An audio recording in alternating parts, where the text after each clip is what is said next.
Vocês estão ouvindo mais um episódio do podcast sobre neurociências do programa de extensão Sustenta a Vida da Universidade Federal Fluminense. Meu nome é Adriano Freitas, sou pós-graduado em neuroaprendizagem, que é neurociência aplicada à educação, especialista em neuropsicologia clínica. No episódio de hoje eu vou falar sobre a criatividade. Neste episódio do podcast, eu vou tratar de uma sugestão da Bruna, que é nossa ouvinte.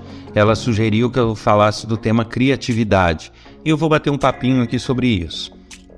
Antes, porém, sempre lembrando o e-mail para que possam fazer contatos, sugestões, críticas, tirar dúvidas, é podcast@sustenta-vida.com. E lembrando também que na Amazon está disponível o meu livro, que vocês podem encontrar pelo meu nome mesmo, lá na Amazon em versão eletrônica e em papel. Então qualquer coisa é só procurar lá, quem quiser, que vai ter muito conhecimento bacana sobre as neurociências e o desenvolvimento do cérebro humano.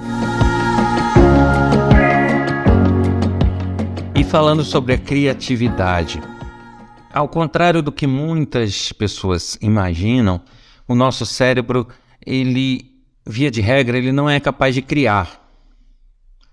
Aí muitas pessoas perguntam, como assim ele não é capaz de criar? Muitas pessoas questionam justamente alegando criatividade. E a nossa criatividade? Como que ele não é capaz de criar? Da onde vem nossa criatividade, então? Na verdade, tudo depende do conceito que se tem de criatividade, né? Muitas pessoas possuem o conceito de que a criatividade é o fato, é o ato de criar uma coisa nova, criar algo novo, ser criativo, produzir coisas novas. Ok, pode até ser, mas depende do que seria esse novo para a gente. Por que eu falo isso? O nosso cérebro, ele não consegue pensar, imaginar ou articular nada em termos de pensamento que ele não tenha visto ou vivenciado anteriormente. Então, eu não consigo, por exemplo, imaginar um objeto que eu nunca vi. Eu não consigo imaginar um conceito do qual eu não tenho nenhum conhecimento prévio sobre o assunto. Eu não consigo planejar uma atividade ou planejar um objeto ou arquitetar uma casa ou arquitetar um móvel se eu não tiver visto anteriormente os elementos que compõem aquilo que eu estou arquitetando. Então ele tem essa limitação. Se o conceito de criatividade para a pessoa é a criação do nada, eu criei uma coisa totalmente diferente de tudo que eu já tenha visto ou vivenciado, esse conceito é furado. Eu não tenho como fazer isso, não é possível que eu faça isso. Da mesma forma, se o conceito de criatividade for mais flexível, não. É desenvolver algo novo com base nos conhecimentos que eu tenho sobre determinada coisa. Aí tudo bem, aí é um conceito aplicável sim. Tá? Então só deixando essa divisão clara, porque muitas vezes as pessoas acham que somos capazes de criar coisas totalmente novas, e isso realmente não é possível. Eu costumo até brincar nos cursos presenciais que eu faço, onde eu dou um tempinho e proponho que as pessoas imaginem uma cor que nunca viram antes.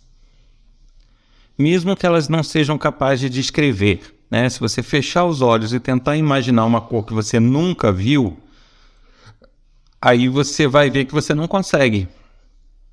Aí fala, não, mas é porque não existe. Não, se a gente for ver o espectro de cores, existem ali bilhões de cores, são cores quase que infinitas, e você não consegue pensar em nenhuma que você não tenha visto antes. O seu cérebro é muito limitado a isso. Mas lógico, cores ainda é uma coisa relativa de se analisar, mas isso se replica para qualquer outra atividade. Então, se você pense numa forma geométrica ou em um objeto totalmente diferente de tudo que você já viu. Você não consegue, você vê que chega ali, a sua sensação é de que não existe, que acabou, que o que você podia, você já pensou, já conhece.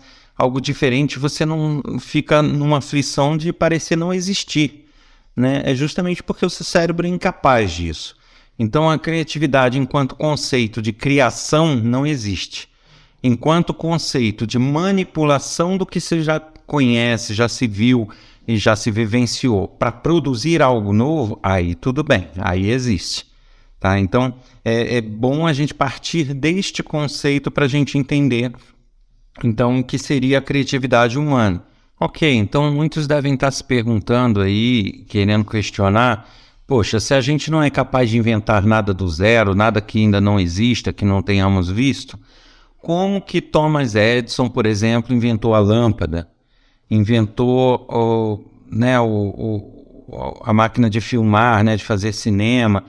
Como que ele pôde inventar tanta coisa? Da onde surgiu a roda, que é tão útil no nosso dia a dia, que não é só roda de automóvel, né? Você tem engrenagens, outras coisas derivadas, e que sem a invenção da roda, nosso mundo não seria como é hoje. Então, como isso surgiu se as pessoas não são capazes de criar? Na verdade, se a gente fizer uma análise, elas não criaram do nada. Elas partiram de observação e de estudos que elas tinham, manipularam essas informações para daí gerar um conhecimento novo ou uma ideia nova. Então, a ideia pode ser nova, mas não significa que tudo brotou do nada. Quando criaram a roda, por exemplo, certamente foi por observação de algo circular da natureza.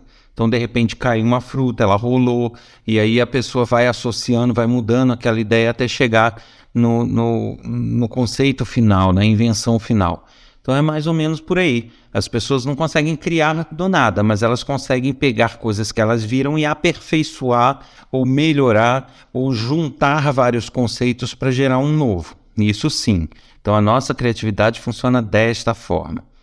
E aí a gente traz algumas dicas, né, algumas informações para que essa criatividade seja mais aflorada, né, para que as pessoas consigam ter um processo criativo mais eficaz. A primeira coisa que a gente sabe é o seguinte: como eu já falei em outros episódios, o nosso córtex pré-frontal, né, o nosso neocórtex, ele é muito envolvido nesse processo criativo, porque a gente precisa se basear em conhecimentos e memórias passadas para poder gerar conceitos novos. Então, essa transição, essa gerência passa por ele. Isso faz com que a gente precise de uma base de dados boa para que a gente possa ter condições de criar coisas novas. Se eu tenho muito poucos estímulos, muito poucas memórias diferentes, é sempre uma mesma rotina, a minha tendência é ter limitação nesse processo criativo, justamente por não ter muita variação, não ter muita variante de memórias, né? Não ter memórias muito variadas, muito diversas, de experiências diferentes, em áreas diversas, conhecimentos vastos. Então, isso vai me limitar ao manipular esse banco de memórias para que eu possa gerar conceitos novos. Então, a primeira dica que eu posso deixar aí para que se tenha um processo criativo bacana é ter a mente aberta, no sentido de ler, de buscar experiências novas, assistir muitos filmes, vivenciar experiências novas, fazer coisas que você normalmente não tem o hábito de fazer ou até não gosta de fazer.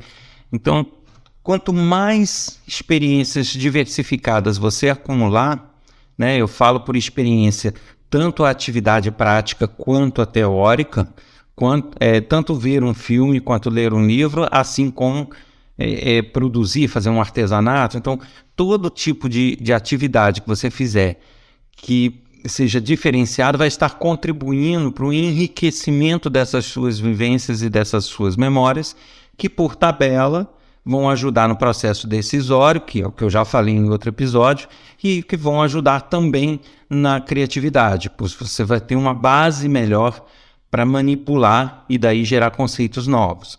Então a primeira dica é aí: leiam bastante, se informem bastante, busquem bastante conhecimento e variação desses conhecimentos. Essa é uma primeira dica.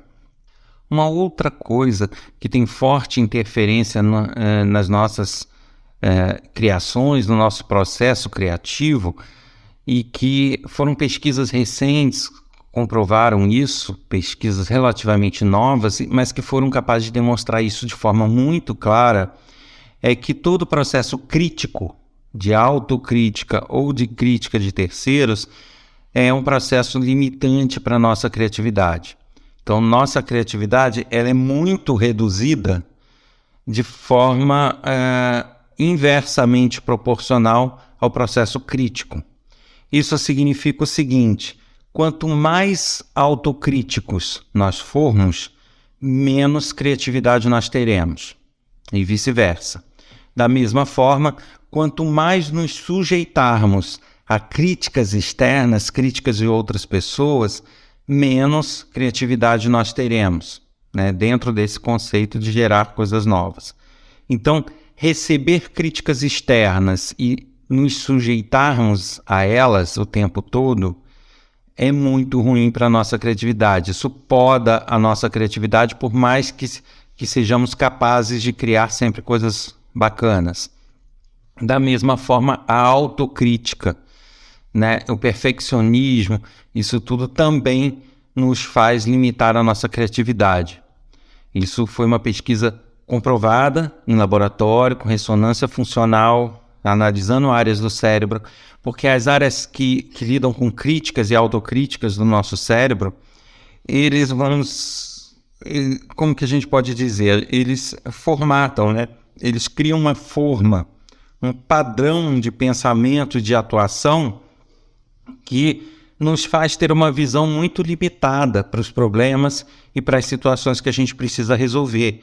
E aí a gente não consegue expandir a nossa visão ou expandir a nossa atuação e adotar medidas que muitas vezes não seriam as academicamente corretas ou as politicamente corretas ou as mais bonitinhas, entende? Aqui eu posso até citar um exemplo, porque a minha área básica de formação é em tecnologia. Eu sempre trabalhei com tecnologia, desenvolvendo sistemas. E aí nessa área existe muito daquilo. Mas você usar o tal sistema é ruim. Não, mas você fazer desse jeito vai virar uma gambiarra. Não vai ficar bacana o código. Quando você desenvolve um sistema, tem muito aquela polícia de que você tem que fazer tudo teórico, tudo bonitinho, tudo assim, tudo assado. Olha só, se você se limitar a esses conceitos teóricos, a tua capacidade de resolução de problema e a tua eficácia vai ser muito reduzida. Agora, se você... Não, eu tenho um pepino na mão para resolver, tenho minutos para resolver ou os prejuízos começam na empresa ou na corporação que eu trabalho, eu vou adotar qualquer solução, gambiarra ou não, mas que me tire daquela situação. A partir daí, resolvida aquela situação, com calma, eu vejo se é possível melhorar a solução ou não. Mas o problema vai ser resolvido de imediato. Esse tipo de pensamento vai te libertar para soluções mais criativas.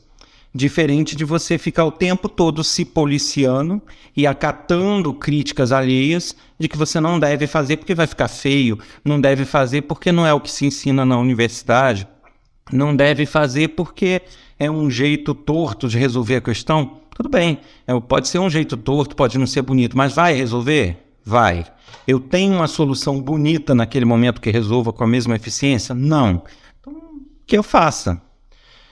Esse tipo de pensamento é que pode ser determinante para você ter uma criatividade maior ou não. Eu estou dando um exemplo na minha área de tecnologia, mas isso se equivale na nossa vida, em todos os segmentos. Se você fica preso a conceitos e a críticas, você nunca vai ter soluções tão criativas. Para a sua criatividade funcionar, além de você ter um bom banco de dados, né, que é aquilo que eu falei, tem uma boa bagagem para manipular, você não pode ter preconceito dos conceitos que você vai gerar. Então, se Thomas Edison, ou quem quer que fosse, tivesse, mediante uma ideia de invenção dele, falar, não, mas isso aqui não é possível, não, mas isso aqui ninguém fez, não, mas isso aqui vai ficar feio, não, mas isso... Eles nunca teriam feito nada. Você precisa ousar, você precisa se libertar dessas autocríticas e dessa submissão a críticas externas para, a partir daí, sim, você poder soltar a sua imaginação, a sua criatividade e com isso gerar realmente boas ideias. Muitas boas ideias começam tortuosas, né? Quantos produtos eles eram ineficientes do ponto de vista energético, eles tinham vários problemas que com o passar do tempo foram corrigidos e ficaram como são hoje. Vários produtos, várias tecnologias surgiram de forma muito tortuosa, muito feia. Mas se não fosse aquela pessoa lá atrás fazer sem se importar com as críticas, hoje não teríamos um desenvolvimento tecnológico que temos. Então, essa é uma dica: se libertar desses pensamentos limitantes. Lógico que isso tem que ser permeado sempre pelo bom senso. Você não pode, sob a justificativa de se libertar de críticas, cometer atos ilegais, crimes, coisas que são eticamente ruins, né? Você não vai maltratar um animal em função de uma pesquisa clínica. Então, existem conceitos que são éticos, que são morais e que são legais, que devem ser observados. Agora, tirando isso, só o fato de ser feio, de ser isso, de ser aquilo, não. Isso aí não pode ser um limitante para a sua criatividade. Existe, no processo criativo, existe aquele momento onde você tem que se deixar levar pelos pensamentos mesmo. Tá? Então, eu vou resolver um problema de tecnologia, mas de repente eu olho para uma árvore lá e vejo um galho que de repente aquele galho vai me dar uma ideia lá para o meu problema de tecnologia. Então, eu tenho que ter essa visão. Se eu vou fazer algo que precise de uma solução criativa, eu não posso e nem devo ficar só focado naquilo, tentando resolver com as ferramentas que estão na minha frente somente, acabou. Eu tenho que deixar minha mente viajar, buscar nas minhas experiências, vivências, na minha observação, porque às vezes uma coisa que não tem nada a ver com o que eu estou resolvendo vai me despertar e vai me associar a um conhecimento prévio de algo que vai me ajudar a solucionar o problema, vai dar uma analogia, vai dar uma ideia, vai dar uma associação bacana que vai me gerar uma ideia de solução. Isso é o processo criativo. Então, o processo criativo não é você ficar lá se martirizando meses a fio ou dias a fio para a solução de um problema só com aquela ferramenta que você tem. Porque, às vezes, essa ferramenta, por mais que seja teoricamente adequada, não é ela que vai te trazer boas ideias. Às vezes, ao tomar um banho, ao se alimentar, a ideia surge, às vezes não tem nada a ver com aquilo, mas que você vai usar a ferramenta para resolver, mas a ideia se originou de uma outra coisa. Então, as duas dicas de ouro para o aumento da criatividade é justamente você ter uma boa bagagem. Isso você só vai conseguir com vivências, com tempo, com aprendizados. E, em segundo lugar, você se libertar dessa autocrítica e desses pensamentos limitantes, em que você só pode resolver tal coisa de tal jeito, só pode resolver tal coisa com tal ferramenta. Isso vai limitar sua criatividade. Agora, é importante que se deixe claro que o processo criativo e o fortalecimento dele, através dessas duas dicas, não se dá da noite para o dia, como várias coisas humanas. Né? Então, você ter a ilusão de que você vai ter uma fórmula mágica que vai seguir, vai se tornar criativo da noite para o dia, isso não vai existir. Né? Então, isso vai exigir um trabalho constante e o hábito. Então, você se libertar da autocrítica e se libertar da crítica externa não é uma tarefa simples e não é algo que você consiga fazer. Dormi hoje, amanhã acordei e não vou atender a crítica nenhuma. Não é assim. Você tem processos internos que vão te fazer ter essa autocrítica mesmo de forma inconsciente. Esse hábito, tanto para a tomada de decisão quanto para a criatividade, ele é um hábito que deve ser implantado, né? Como o nome diz, é um hábito, é algo constante, é algo que você deva plantar e fortalecer durante um bom período, e aí sim você vai vendo resultados. Quanto mais tempo, melhores os resultados.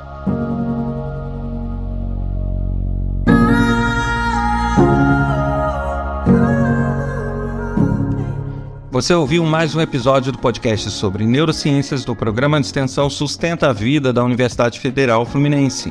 Eu sou o Adriano Freitas, sou pós-graduado em neuroaprendizagem, que é neurociência aplicada à educação, especialista em neuropsicologia clínica. Se você deseja mais informações, dicas, trocas de ideias, sugestões, perguntas, basta enviar um e-mail para podcast@sustenta-vida.com. Um abraço a todos e aguardarei vocês aqui no próximo episódio. Até lá!